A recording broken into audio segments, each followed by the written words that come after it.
You know, for the longest time, when you thought of electric cars, you pretty much thought of one company, right? Tesla. But then, in the final months of 2023, something crazy happened. The whole script just got flipped. A new company, quietly, almost out of nowhere, snatched the crown to become the world's #1 seller of EVs. Their name? BYD. And their story? Man, their journey from being a literal joke to the king of the industry is one of the wildest underdog stories you'll ever hear. So, let's get into it. To really wrap your head around how insane this is, you gotta rewind with me to 2011. The CEO of Tesla, Elon Musk, gets asked about BYD as a potential competitor, and he doesn't just dismiss them, he laughs out loud. He literally called them a complete laughing stock. Fast forward to today, and well, it looks like the joke's on him, because now BYD isn't just a competitor, they're the ones on top. And look, it wasn't just a quick laugh and then moving on. The dismissal was total. Musk, and to be fair, pretty much the entire auto industry saw BYD's cars as nothing more than cheap, poorly made copies. They just weren't seen as a serious threat. Not in a million years. Okay, so this is the big question, right? How on earth does a company go from being the punchline of an industry joke to the global leader, leapfrogging the very person who was laughing at them? Well, the answer, and this is where it gets really interesting, starts somewhere you'd probably never guess. All right, to really get this, we gotta go way back to the beginning. Because before BYD ever made a single car, its founder, Wang Chuanfu, was in a totally different business, batteries. And the way he did it, well, nobody saw it coming. So check this out. It's 1995, and everyone in the battery game is chasing the new hot thing, lithium-ion. Super expensive, super high-tech. But what does Wang do? He goes completely the other way. He focuses on the older, boring nickel-cadmium batteries, because he saw this huge market that all the big players were just ignoring. And while Japanese companies were sinking millions into fancy robots, he leaned into China's biggest advantage at the time, a huge, cheap workforce. And this next part, this is just pure genius.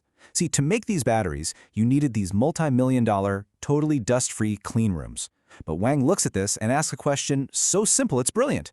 Why are we spending a fortune to clean an entire factory when only the tiny battery itself needs to be clean?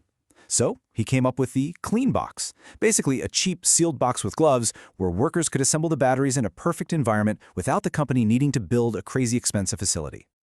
And that one simple box, it was an absolute game changer. That move, along with a bunch of other smart, frugal ideas, let BYD slash their production costs by 70 to 80%. I mean, we're not talking about being a little bit cheaper. They were operating on a totally different economic planet than their rivals. So what did this all lead to? By 2002, BYD had grabbed almost a third of the entire global market for these batteries. They were signing huge deals with giants like Nokia and Motorola. And that deep expertise, that ability to make batteries cheaper than anyone else on Earth, that became their secret weapon, just waiting to be deployed years later. So Wang's got a mountain of cash from his battery business, right? He decides it's time to go after his real dream, cars. But let me tell you, this next part of the story, it was a rough ride. A whole decade of just failure. I'm not exaggerating here. For 10 solid years, BYD's cars were an absolute joke. This is where that whole reputation came from. You had journalists literally filming doors that wouldn't even close right. Their designs were just blatant rip-offs of other cars. It was bad, really bad. And just when you think it can't get any worse for them, bam, the pandemic hits. Car sales grind to a dead stop. Now, this would have killed most companies, but Wang, he's what you'd call a cockroach entrepreneur. When things get apocalyptic, he doesn't die, he adapts. He saw the world needed face masks, completely retooled his factories, and in just a few weeks, BYD became the biggest face mask producer on the planet. And the result of this insane pivot, it's just mind-blowing. Think about this.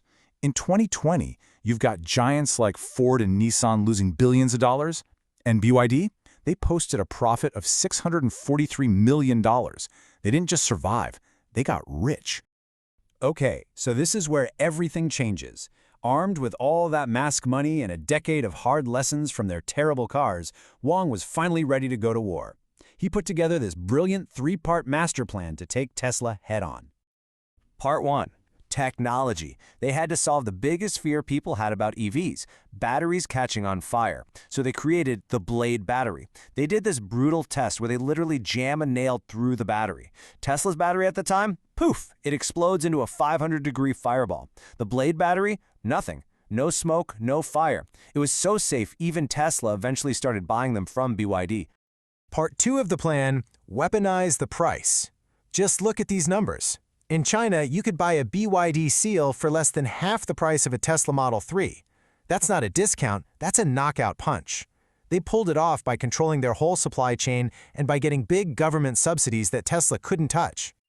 And part 3. This might be the most brilliant move of all, their market strategy. Instead of only selling pure electric cars like Tesla, BYD went all in on plug-in hybrids. These are cars with a small battery for city driving, but also a gas engine for long trips. This was genius, because it completely wiped out range anxiety, which was, and still is, the #1 reason people hesitate to buy an EV. And just look at what this did to their potential market. You see, Tesla was basically selling to the rich folks in big cities, about 265 million people. But with their affordable hybrids, BYD could sell to them, plus another 500 million people in smaller towns in the countryside. They basically tripled their customer base overnight. And the results? Well, they're just undeniable. In China, the world's biggest car market, 5 of the top 6 best-selling electric and hybrid cars are made by BYD. And get this, their top 2 hybrids alone sell more than the top 3 pure electric cars combined. The plan didn't just work, it crushed. So what are the big takeaways from this incredible story? What can we learn from how this underdog went from a joke to a giant? I think there are 3 huge lessons here. Lesson number 1, build your cash cow first. Before Wang ever chased the glory of building cool cars, he spent years mastering the boring but super profitable business of batteries. That boring battery business was the cash engine that let him take a huge, risky shot at his real dream later on. Lesson 2. Real innovation is often just about making things simpler. Everyone else was building multi-million-dollar high-tech rooms. He built a simple box. Guess which one was smarter? Sometimes, the most brilliant solution isn't the most complicated one. It's the simplest. And the final lesson, maybe the most powerful one. Learn to turn bricks into a castle. For a decade, people just threw bricks at him. Mockery, criticism, laughter from his biggest rivals. He didn't complain. He just picked up every single one of those bricks and used them to build the foundation of his empire. And that brings me to this amazing quote from Wang Chuanfu himself, which just sums it all up perfectly. When people throw bricks at you, you can pick up every single brick and start building your castle. It really makes you think, doesn't it? What bricks are people throwing at you right now that you could be using to build your own castle?